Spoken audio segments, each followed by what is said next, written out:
രാസവസ്തുക്കളും വനസ്പതിയും palm ഓയിലും soybean ഓയിലും ഉപയോഗിച്ച് നിർമ്മിച്ചുകൊണ്ടിരുന്ന ആയിരക്കണക്കിന് കിലോ വ്യാജ നെയ്യ് പിടികൂടി.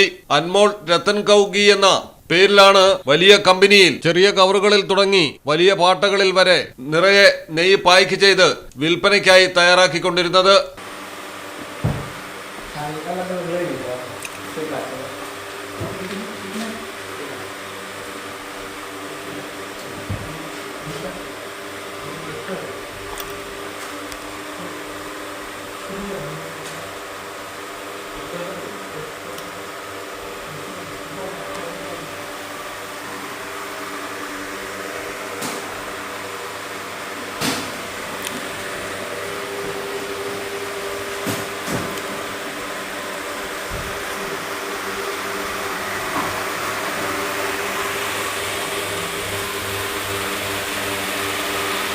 ഗുജറാത്തിലെ സൂറത്തിലാണ് സംഭവം. കാംബ്രേജിന് സമീപമുള്ള ധോരൻബർഡിയിൽ പ്രവർത്തിച്ചു വന്ന വ്യാജ നെയ്യ് നിർമ്മാണ ഫാക്ടറിയിലാണ് സൂറത്ത് ലോക്കൽ ക്രൈംബ്രാഞ്ച് ഉദ്യോഗസ്ഥർ മിന്നൽ പരിശോധന നടത്തി വമ്പൻ തട്ടിപ്പ് കണ്ടെത്തിയത്.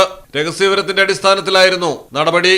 കെട്ടിലും മട്ടിലും സ്റ്റാൻഡേർഡ് ലുക്ക് തോന്നുന്ന കവറും പ്രിന്റിങ്ങും പാക്കിങ്ങുമായിരുന്നു അൻമോൾ രത്തൻ കൗവിന്റേത്. 10,000-കണക്കിന് ആൾക്കാർ ഇത് ഉപയോഗിച്ചു വരുന്നതായാണ് ഞെട്ടിക്കുന്ന റിപ്പോർട്ടുകൾ. മനുഷ്യ ശരീരത്തിൽ മാരക രോഗങ്ങൾ വരുത്തിവെക്കുന്ന രാസവസ്തുക്കൾ, ഒപ്പം വനസ്പതി, പാം ഓയിൽ, സോയാബീൻ ഓയിൽ തുടങ്ങിയവ മിക്സ് ചെയ്ത് വ്യാജ നെയ്യ് ഉണ്ടാക്കുന്ന നിരവധി യന്ത്രങ്ങളും കമ്പനിയിലുണ്ടായിരുന്നു. വ്യാജ നെയ്യും പാക്കിംഗ് വസ്തുക്കളും യന്ത്രങ്ങളും ഉൾപ്പെടെ 52.79 ലക്ഷം രൂപയുടെ സാധന സാമഗ്രികളാണ് പോലീസ് കസ്റ്റഡിയിൽ എടുത്തിരിക്കുന്നത്. ഉടമയും ജീവനക്കാരും പിടിയിലായിട്ടുണ്ട്.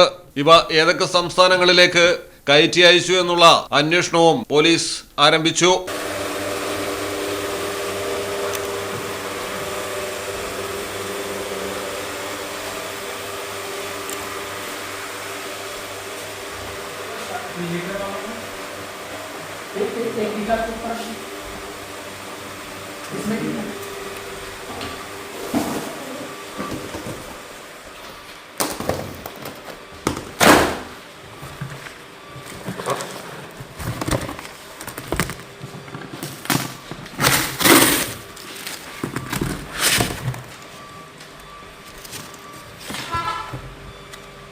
News desk Malayalam television.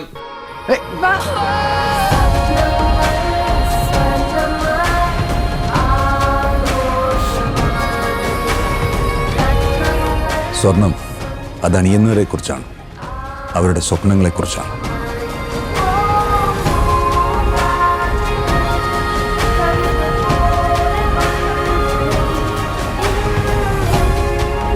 Look at her. She's gold. Her dreams are gold.